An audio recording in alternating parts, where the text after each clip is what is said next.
Rain poured relentlessly over the streets of New York as Daniel Walker stepped out of his black limousine. His Burberry trench coat was soaked in seconds, but he barely noticed.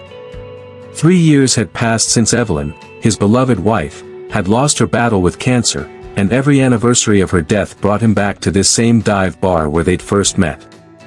The sound of an acoustic guitar cut through the downpour, pulling his attention toward a shadowed alley. There, beneath a flickering streetlight, sat a blind beggar in tattered clothes, his fingers dancing over the strings of a worn-out guitar. But it wasn't the melody that made Daniel freeze, it was the lyrics. "When the stars fall like tears, I'll keep our promise, my dear." His breath hitched. Those were the opening lines of a song Evelyn had written for him, a song she had only ever sung once, in the quiet of their bedroom, a secret between them. A song that had never been recorded, never been shared. Daniel moved as if in a trance, pulling $100 bill from his wallet. But before he could offer it, the blind man shook his head. "I don't need your money, Mr. Walker." Daniel's pulse spiked. "You know who I am." The beggar's lips curled into a sad smile. "Your voice hasn't changed much in 15 years. I'm Michael. I played at your wedding." A jolt of recognition struck Daniel. He did remember, a quiet guitarist Evelyn had insisted on hiring, a man she said played with "The Sound of a Broken Heart." "How do you know that song?" Daniel demanded, his voice rough. "Evelyn never shared it with anyone." Michael's fingers stilled on the strings. "She taught it to me in the hospital.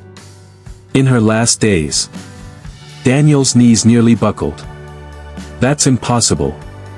She refused to let me see her at the end. The doctors said she needed rest." "She didn't want you to remember her like that," Michael interrupted gently. "But she spent every last moment finishing that song. She called it, for Daniel," the words left unsaid. A taxi roared past, spraying filthy water over them, but Daniel didn't flinch. His mind was spinning. "Why?" he whispered. "Why wouldn't she tell me?" Michael reached into his coat and pulled out a small USB drive. "She asked me to give you this. But only when you truly needed it." Daniel took it with trembling hands. The metal was cool against his skin, but what made his breath stop was the tiny engraved heart, Evelyn's signature mark, the same one she'd doodled on every love note she'd ever left him. "I lost everything when she died," Daniel admitted hoarsely. "But I don't even know what I need anymore." Michael stood, his sightless eyes somehow piercing. "She said you'd understand when you heard the recordings. And, there's one more thing." The air between them grew heavy. "Evelyn gave birth before she passed," Michael said quietly. "You have a daughter. She's 14 now." The world stopped. Daniel's legs gave out. He barely registered the cold pavement beneath him as the words echoed in his skull. A daughter. Somewhere in the city, a girl with Evelyn's smile, maybe his own eyes, was alive. And he had never known. The rain blurred his vision, or maybe it was the tears. "Where is she?" he choked out. Michael's answer would change everything. The neon sign of the bar flickered overhead as Daniel stumbled backward, the old man's words hitting him like a physical blow. A daughter. The rain soaked through his shirt, mixing with the hot tears streaming down his face. "You're lying," Daniel choked out, though the USB in his hand burned like a brand. Michael's sightless eyes seemed to look straight through him. "Listen to the recordings, Mr. Walker. Then you'll understand why Evelyn kept this from you." Daniel's mind reeled. He remembered the last months, Evelyn pushing him away, insisting he focus on the Tokyo merger. "I need space, Daniel," she'd said. He'd thought she was angry about his workaholism. Now he understood, she'd been protecting him. Protecting them. "Where is she?" Daniel grabbed Michael's arm. "Where's my daughter?" The old musician pulled free with surprising strength. "Not here. Somewhere safe." He reached into his coat again and produced a water-stained envelope. "Evelyn left you this. But you don't get it until you hear the truth first. Daniel snatched the envelope, but Michael held firm. Not yet. There's a diner 2 blocks east. Meet me there in 20 minutes, and bring your laptop. Then the old man melted into the rain-soaked crowd, leaving Daniel standing there, the USB clenched so tight the edges bit into his palm. The diner smelled of burnt coffee and bacon. Daniel took the corner booth, his soaked clothes drawing stares from the graveyard shift waitress. When Michael slipped into the seat opposite him, he placed a cheap MP3 player on the table. She recorded these when the pain got bad, Michael said quietly. Listen. Daniel plugged in his earbuds with shaking hands. Evelyn's voice, weak but clear, Daniel, if you're hearing this, I'm sorry. The doctors say I have maybe 6 weeks left, but the baby's strong. A rattling breath. I've arranged everything with my sister. Lily will be safe. Loved. Daniel's vision blurred. Lily. The recording continued, I know you'll hate me for this. But I couldn't let you watch us both die. Not when the cancer spread. A clatter made Daniel look up. The waitress had dropped a plate. When he refocused, Michael was sliding a photo across the Formica table, a toddler with curly hair sitting at a tiny piano. She's 12 in that picture, Michael said. Her adoptive parents are good people. But Evelyn made sure they'd say yes if you ever came looking. Daniel's finger traced the child's smile, Evelyn's smile. I need to see her. Today. Michael shook his head. Not until you hear the last recording. He pressed play on the MP3 player. Evelyn's voice, barely a whisper now, Michael will give you the envelope when you're ready. It has Lily's address, and my last gift to you both. A pause. Forgive me, Daniel. And love her enough for both of us. The recording ended with the softest click.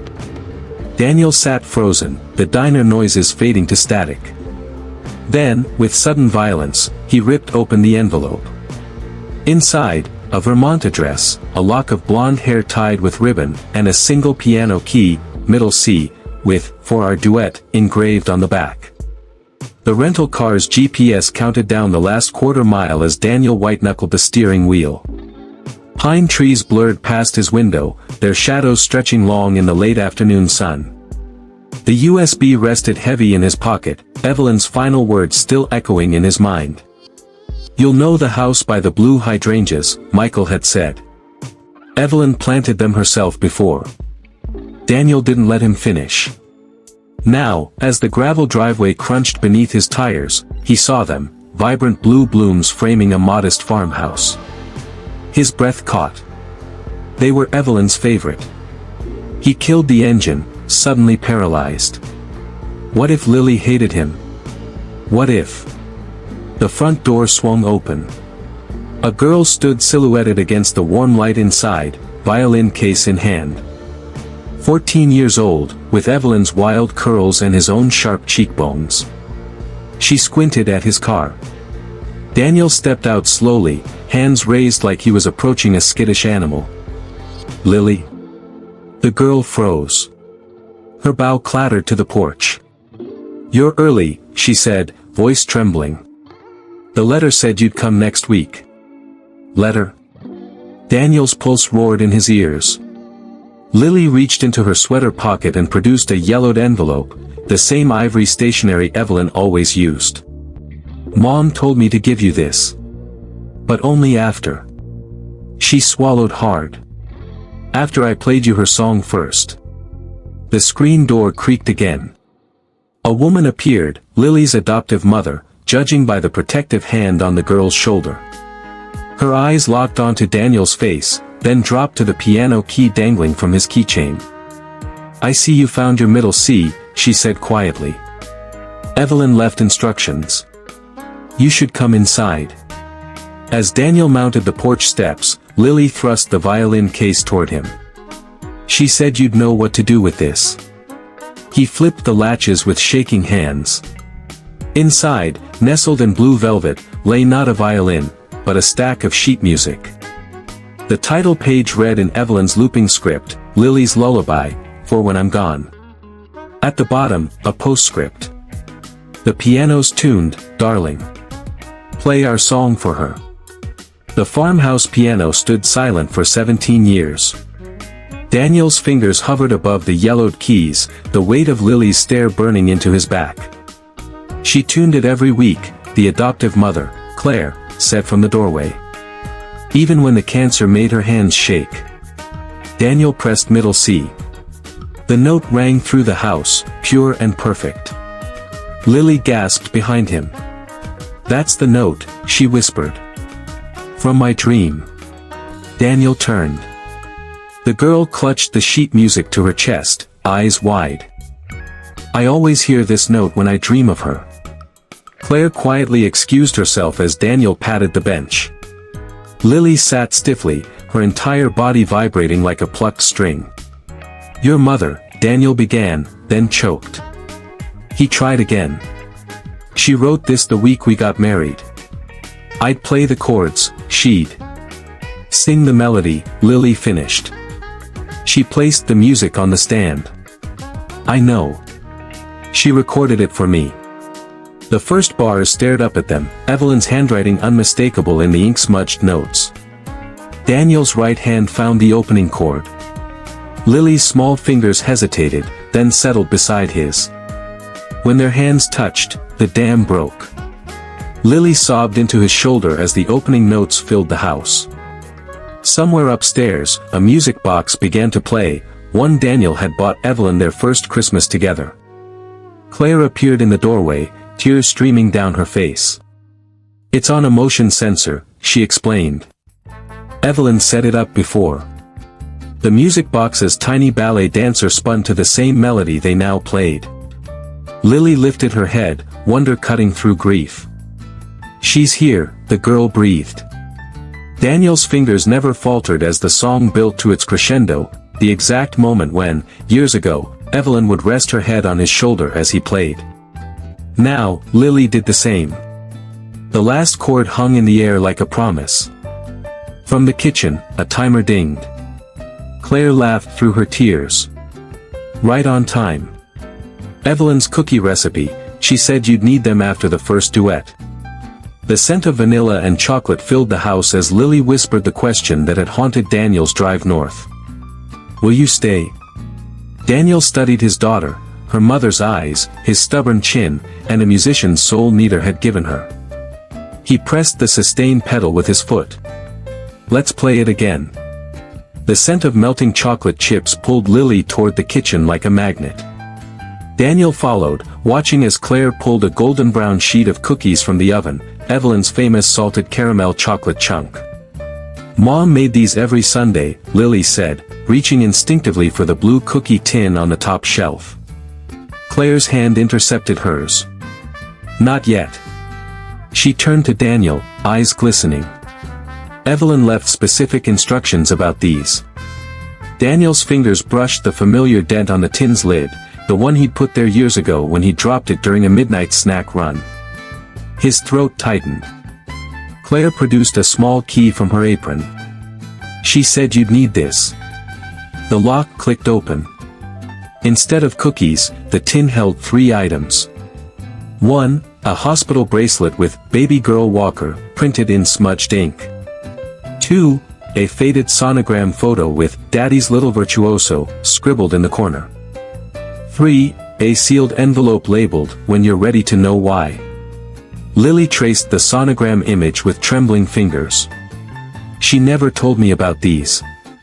Daniel's hands shook as he picked up the envelope. The paper crackled like autumn leaves as he unfolded the note inside. Asterisk, my loves. If you're reading this, you've played our song together. Now you need to understand why I kept you apart. The cancer metastasized 8 weeks into my pregnancy. The doctors gave me a choice, terminate and fight, or continue and I chose our daughter. Daniel, I saw what losing your mother did to you at 12. I couldn't let Lily watch me fade. And I couldn't let you sacrifice your company, your dreams, to nurse a dying wife. Claire was my college roommate. She lost her daughter to SIDS. When I asked her to raise Lily, she wept with joy. Please don't be angry. The cookies are my apology. The key to my studio is taped underneath this note. What you find there will explain everything else. Forever yours. Evelyn, asterisk. A small silver key fell from the folded paper. Lily caught it mid-air, her face paling. That explains the locked door upstairs, Claire murmured. She had contractors remodel the attic that last summer. Wouldn't let anyone inside. The cookie sheet clattered as Daniel's knees gave out. He gripped the counter edge, Evelyn's words slicing deeper than any chemotherapy needle ever had. Lily knelt beside him, pressing the still-warm hospital bracelet into his palm. We need to see that room, she said, with all the fierce determination of the mother she'd never known. The attic door resisted at first, the old oak swollen with humidity. When the key finally turned, the scent of rosin and manuscript paper rushed out, Evelyn's signature perfume of creativity. Lily flipped the light switch. The entire space had been transformed into a recording studio. Soundproof panels lined the slanted ceilings. A vintage Steinway gleamed in the center, its lid propped open to reveal handwritten notes taped inside, for my duet partners. But it was the wall of equipment that made Daniel gasp. 7 cameras. A mixing board.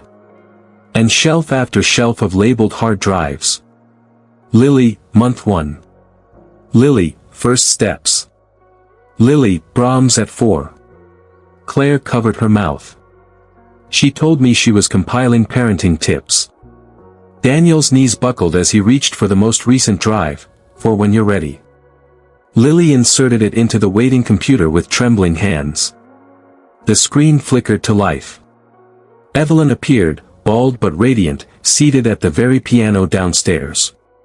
Her hospital gown peeked beneath an oversized cardigan Daniel recognized, his own, missing since her final hospitalization. Hello my loves, her hologram smiled. If you're watching this, you found each other. Now it's time for your first lesson. She lifted visibly shaking hands to the keys. Daniel, remember our wedding waltz? Lily, this is the melody you've been humming since you were 2. As she played the opening bars, the cameras around the attic whirred to life. Projectors painted the walls with swirling musical notes that coalesced into dates.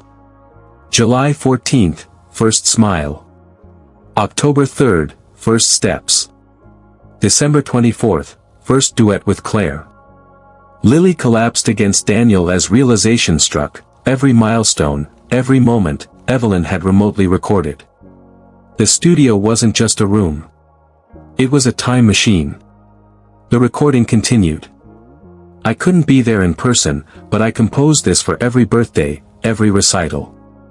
Evelyn's image gestured to a cabinet. Lily wrenched it open to reveal stacks of sheet music, each labeled with future dates stretching into her 30s. Daniel found the present year's folder. Inside, atop Sweet 16 Variations, lay a post-it. Darling. The piano bench has one last gift. Play it at midnight under the hydrangeas. They bloom blue for a reason. As Lily sprinted downstairs, Claire gripped Daniel's arm. The hydrangeas, she whispered. Evelyn had me plant them over. A scream cut through the house. Daniel took the stairs 3 at a time to find Lily kneeling in the dirt, her hands cradling a watertight case dredged up from beneath the flowers. Inside, wrapped in the baby blanket from the sonogram photo, lay a tiny USB drive labeled. The truth about that night. The grandfather clock struck 12 as Daniel inserted the USB into the studio computer. The hydrangeas outside glowed an eerie blue under the full moon, their petals reacting to some chemical Evelyn must have mixed into the soil years ago. Lily clutched the baby blanket like a talisman as the screen flickered to life. June 17 to 3:42 a.m. Security camera footage filled the monitor. Daniel recognized the oncology ward at Mass General. A younger Evelyn, hair gone from treatment, crept down the hallway clutching a medical bag. That's the night she died, Claire whispered. The timestamp jumped to 4:15 a.m. Evelyn sat at a lab microscope, slides spread before her. She typed frantically on a laptop, then froze at something on the screen. Daniel leaned closer. The lab coat she wore wasn't hospital issue, it bore the logo of Winthrop Biotech, his former company. No. His blood turned to ice. She wasn't supposed to have access after. The footage cut to Evelyn injecting something into her bag. Then she began recording a new video, this time facing the camera directly. Daniel, if you're seeing this, the treatment worked. Her voice was strong now, clinical. The Winthrop files were right. The compound does halt metastasis in placental tissue. But the board would never approve human trials, not when the stock price. Lily's hand found Daniel's. What is she saying? The truth detonated in Daniel's mind. Winthrop's miracle cancer drug could have saved Evelyn without harming the baby. But the board had shelved it over liability concerns. Concerns he'd voted to uphold. On screen, Evelyn smiled sadly. I stole the research. Modified the dosage. These past 6 months of remission weren't a miracle, they were science. And now. She patted her rounded stomach. Our daughter will live because I broke the rules. The timestamp jumped again, 6:02 a.m. Code blue alarms blared as nurses rushed into Evelyn's room. Her vitals spiraled across a monitor. Side effects manifest within 2 hours, she'd written on her forearm in marker. Tell Daniel, worth it. The screen went black. Lily made a wounded sound. Daniel couldn't breathe. The natural causes death certificate. The sealed research files. The way Winthrop stock had soared after Evelyn's tragic passing made their drug seem more urgently needed. Claire broke the silence first. The hydrangeas. She rushed to the window. Evelyn had me plant them over the research notes. Said they'd bloom blue if. Daniel was already digging in the flower bed, dirt under his nails, until his fingers struck metal. The fireproof case contained 3 things. 1. A Winthrop lab notebook with Human Trial Number 1, EW, on the cover. 2. A vial labeled L7 stabilizer. 3. A legal document transferring patent rights to Lily Marie Walker. Lily lifted the vial to the moonlight. The liquid inside shimmered the same impossible blue as the flowers. She left us the cure, she whispered. Daniel's tears fell on the patent papers. The date, 1 day before Evelyn's death. The beneficiary clause. To be claimed when the subject turns 18, provided Winthrop Pharmaceuticals has not replicated the formula. The grandfather clock chimed once more. Somewhere in the house, Evelyn's music box began playing on its own. Daniel's hands shook as he flipped through Evelyn's lab notes. The pages were a storm of chemical equations and side effect observations, all written in that familiar looping script he'd last seen on birthday cards and grocery lists. Subject shows 73% tumor reduction at day 87, read 1 entry. Fetal development normal. Trade-off, cardiac strain. Lily traced her mother's final entry with 1 finger, dosage stabilized. Compound L7 ready for peer review. Destroy all Winthrop originals. Claire sank onto the piano bench. My God. She cured herself. But the board. Daniel's stomach twisted. He remembered that emergency meeting, the CFO arguing that FDA approval would take years. The vote to shelve human trials until after their blockbuster cholesterol drug launched. His own signature on the termination order. Lily held up the vial. This could help people now, couldn't it? The music box's tune changed mid-measure, switching from Evelyn's lullaby to a corporate jingle Daniel knew too well. Winthrop's jingle. They froze. That's impossible, Claire breathed. That box only plays. Daniel was already moving, following the sound to Evelyn's old sewing basket. Beneath spools of thread lay a sleek device he recognized from boardroom security briefings, a Winthrop issue audio bug. Still active after all these years. Lily's eyes widened. They've been listening. A car door slammed outside. Through the hydrangeas, two figures approached, one tall in a familiar overcoat, the other carrying a medical briefcase. Daniel's blood ran cold. "Richardson," he hissed. "Winthrop's head of security." And beside him, "Dr. Catry?" Lily whispered. "The lead oncologist from Evelyn's medical team." Claire grabbed Daniel's arm. The back stair. Too late. The doorbell rang, followed by Richardson's booming voice. "Daniel? We know you found it. Let's talk about that formula like civilized people." Lily clutched the vial to her chest. Daniel made a split-second decision, shoving the lab notes into her hands. "Attic. Lock yourself in," he ordered. "Claire, call 911 then get to the neighbors." As they fled upstairs, Daniel took one steadying breath and opened the door. Richardson's smile didn't reach his eyes. "Quite the little time capsule Evelyn left you." He held up an identical audio bug. 18 years of static, then suddenly. Goldmine.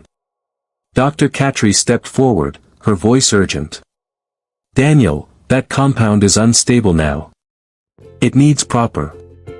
A single piano note rang through the house. Middle C. Then Lily's voice floated down from the attic studio speakers, Evelyn's exact tone and cadence. "Winthrop Pharmaceuticals Board Meeting, June 16th. Motion to table L7 trials. Vote recorded at 3:17 p.m. Richardson paled. The recording continued, playing Daniel's own voice back to him, pending further animal testing. Catry wheeled on Richardson. "You said the human trials were never approved." A police siren wailed in the distance. Lily's amplified voice dropped to a whisper. "Mom knew you'd come." "The hydrangeas? They're laced with the same dye used in Winthrop's counterfeit drug scandal last year. Smell your hands." Richardson instinctively lifted his fingers to his nose, now stained faintly blue from touching the blooms. Daniel smiled for the first time in years. "Traceable evidence. Very clever, Evelyn." The police cruiser skidded into the driveway just as attic floodlights switched on, projecting Evelyn's final message across the entire front lawn in story-high letters. "Patent pending, L7 stabilizer, property of Lily Walker." Neighbors' lights flicked on up and down the street. Catry backed toward the car, but Richardson lunged for Daniel. Just as Lily threw open the attic window and hurled something into the hydrangeas. The vial shattered, releasing a plume of blue powder that coated Richardson's suit. He screamed, batting at his clothes as the dye reacted, spelling out across his chest in glowing letters. "Stolen property." The flashing police lights painted the farmhouse in alternating streaks of blue and red as officers surrounded Richardson. The once imposing security chief now looked like a neon billboard, his entire torso pulsing with the words, "Stolen property," in Evelyn's signature hydrangea dye. Dr. Catry turned to Daniel, her professional mask crumbling. "We didn't know about the baby. The board told us Evelyn terminated when the cancer spread." Lily's voice came from the porch steps, amplified by the attic speakers. "Check your email, doctor." A notification pinged on Catry's phone. She opened the attachment, a scanned letter from Evelyn dated the day before her death. "If you're reading this, Winthrop lied to you too," it began. "The L7 compound works. Enclosed are my full lab results and the names of 17 terminal patients who volunteered for trials. They're all alive today because I treated them in secret." Catry's hands trembled as she scrolled through the patient list. "My God, these are case studies from our competitors." Daniel stepped closer, the pieces slotting into place. "Evelyn leaked the cure." "Not leaked," Lily corrected, descending the stairs with Claire. "Traded." She held up a stack of letters. Mom arranged treatment for their patients in exchange for one thing, legally binding affidavits confirming Winthrop suppressed the drug. The lead officer whistled. That's not just a lawsuit. That's criminal negligence. Richardson thrashed against the cops. You'll never prove. Actually, Claire interrupted, producing a thumb drive from her pocket. Evelyn's studio recorded everything for the past 18 years. Including 2 hours ago when you admitted coming here to destroy evidence. Lily walked straight up to the handcuffed man, her mother's fire in her eyes. Tell your board the L7 patent files with my name are already at the USPTO. And the FDA. And 60 Minutes. As police led Richardson away, Katri grabbed Daniel's arm. The science is sound. With proper funding. No. Daniel turned to his daughter. It's Lily's decision now. The farmhouse fell silent. Even the music box stopped playing. Lily studied the glowing hydrangeas, then nodded to the attic. Mom left a final video. Says to watch it at dawn. The rising sun painted the studio gold as they gathered around the screen. Evelyn appeared, visibly weaker but radiant. Behind her, the same piano where Lily and Daniel had played their first duet. Hello again, she smiled. If you're seeing this, the fight is over. Now comes the real work. She lifted a sheet of music titled The Walker Variations. Lily, this is your birthright, not just the cure, but the music and the science. Your father will teach you the business, but you must keep making it beautiful. The camera panned to show a young Claire holding baby Lily. The world needs healing in more ways than one.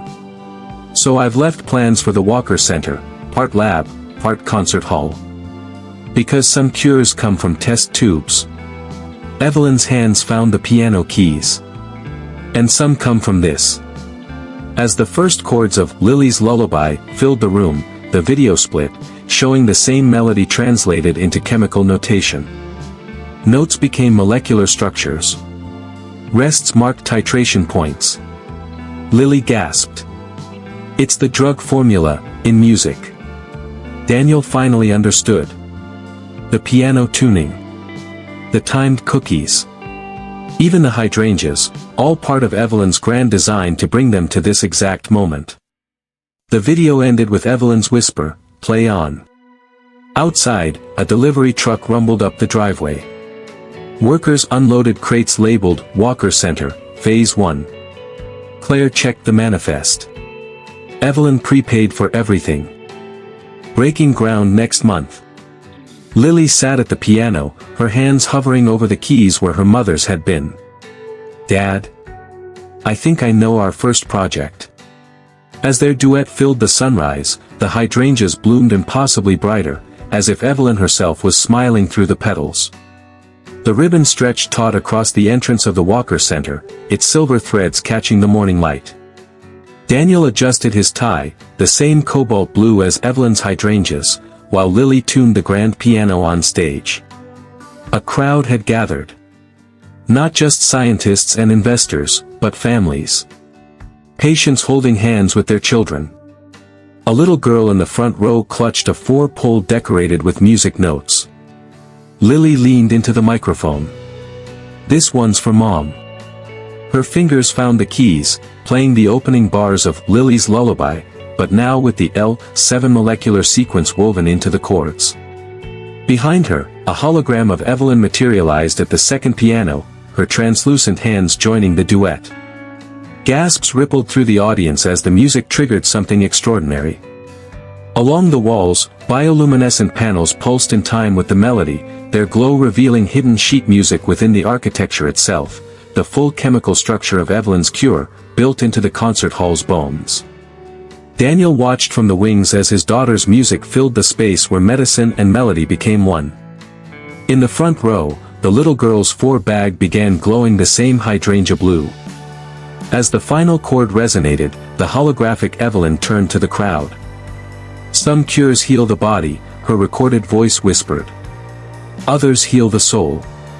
Today, you've received both.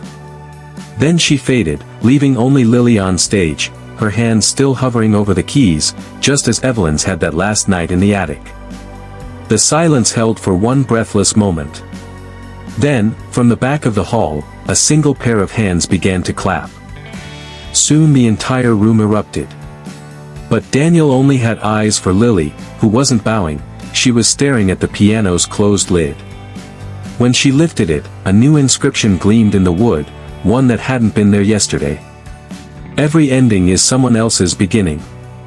Play yours beautifully. Mom. Outside, the first hydrangeas of summer burst into bloom.